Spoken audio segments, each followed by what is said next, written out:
এই যে বিমলদা মাধবী ওই পাগড়িটার কোনো খোঁজ পেলে ওই পাগড়িটাকে পেলে পুলিশে দিতে হবে। ঠিক বলেছো আলী ভাই। আরে আজ সকালে ওই লক্ষ্মী বাগানি বলছিল ও 3 মাসের বাচ্চাটাকে তেল মাখিয়ে রোদে শুয়ে রেখেছিল স্নান করার উপরে। এমন এমন সময় ওই পাগড়িটা এসে বাচ্চাটাকে কোলে নিয়ে কিছু বিড়বিড় করছিল।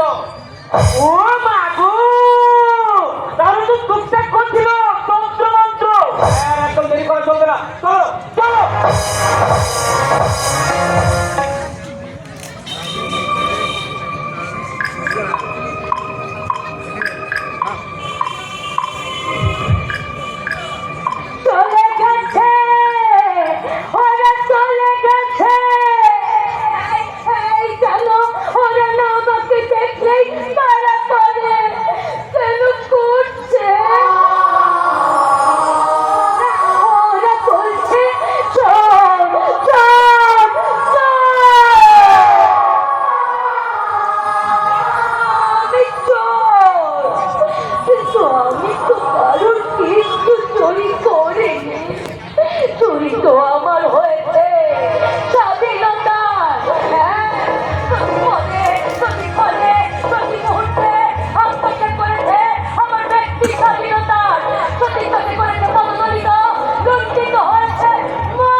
আমাকে মারলে তবুও সহ্য হবে, কিন্তু ওই বেড়াল বেটাকে